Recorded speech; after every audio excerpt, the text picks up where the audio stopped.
So if you're getting into the life and health insurance business, you've got one of two options. You can go work for a captive organization or you can become an independent agent. Today I'm going to explain to you the good and the bad of a captive organization. My name's Jeremy Smith, and over the past 16 years I've been an agent, a manager, an owner-operator, and for the last 6 years a business coach traveling the country to help insurance agents grow their practice. And today I'm going to try and help you grow yours. If you've been on YouTube before, then you know the game. Please hit subscribe and ring the bell. So, for me, I started my career working in a captive agency for about 2 years, and it was a great place for me to start. I think it's a really great place for anybody to start. It may not be the ultimate place that somebody wants to be at, but for me, it was a really good place. And so I want to tell you some of my good experiences and some of the bad experiences. So let me start with the good about captive organizations. Training is probably one of the best things about a captive organization. As long as you're with the right captive organization, you're going to have a really good hand-holding experience while you learn the business. For me, I went to work for a company called Great American, back in 15, 16 years ago. And my process was this. We went into a full week boot camp where they taught us everything we needed to do when we were in the field. Week number 2, we went out into the field and we watched somebody do what they taught us in the boardroom. Week number 3, I went out and I did it myself with the manager critiquing me after every appointment and polishing the sword. It was a very well thought out training process. And then we had trainings every single week, polishing that sword even further. It was such a good experience as somebody that was so green around the ears and didn't have any clue what I was doing in the business. The other big thing that I experienced was a very documented and detailed marketing system.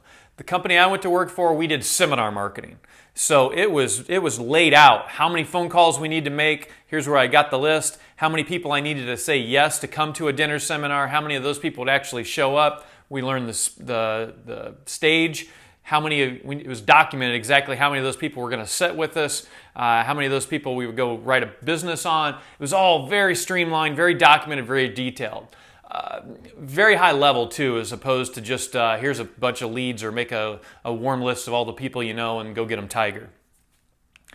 Another thing that captive organizations, the right ones once again, are really good about is giving you structure, which as a newbie, a young kid, when I got into the business, knowing what I was supposed to do every day, every week, knowing what my agenda was, it was laid out from the training processes to when my appointments, to when my seminars, it was really helpful to me. And maybe the most underappreciated benefit that a captive organization has could be defined no better than just by saying the word culture. Every day in the hallways, there was a whole bunch of like-minded individuals headed the same direction that I was headed. Kept me inspired. I learned through osmosis from their successes and mistakes. It was just really good experience for me to be around a whole lot of people doing the same thing as opposed to maybe working it in my basement by myself. It was a very good experience for me. But ultimately, there was a couple big problems that I found after I got that education and I started getting my confidence and I kind of knew what I was doing. And this is pretty universal, no matter what captive agency you go work for. The big difference between a captive agent and an independent agent, the biggest one, is comp. It's normally, on average, maybe about 50%. It's a big difference. On average, for example, on a life insurance policy for an independent insurance agent, they're probably making on average 120, 125%. My comp, when I was working at a captive agency for selling that policy, was 55%. So there's a big financial incentive to graduate into the independent world. The other problem that I had with the captive agency was that my product offering, it wasn't just Great American. I did have access to be able to sell a few other companies, but I didn't have the full slate of an independent agent.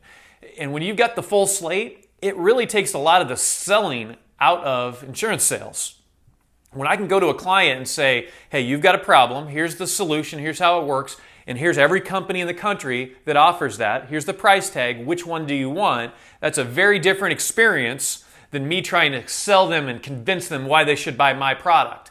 I become much more of an advisor to them as opposed to a salesperson, okay?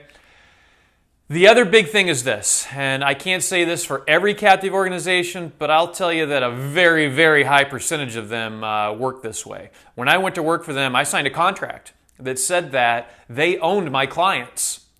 And not only do they own my clients, but they own my residuals. There was a vesting period before I really even owned my residuals, my residuals if I left that company. So when you go independent, you actually own your client database. And you actually own 100% of your residuals of everything you sell from that point forward. You're being able to offer all products, and your compensation is dramatically higher, no doubt. I don't know what the percentage number is, maybe 50%, maybe higher in some scenarios. Again, I'm not knocking captive agencies. I think it's a great place to start. I personally believe that ultimately the goal should be to evolve and eventually get to the independent side. But hopefully that helps and gives you some feedback on what you should be thinking about if you're going to go the captive route. Please do me a favor and like and comment below. And make sure that you stay tuned to the next video that we're about to put on, where I'm going to talk to you specifically about the questions that you need answered when selecting a captive organization. Thanks for being with us. I hope it was worth your time, and we'll look forward to seeing you in your next video.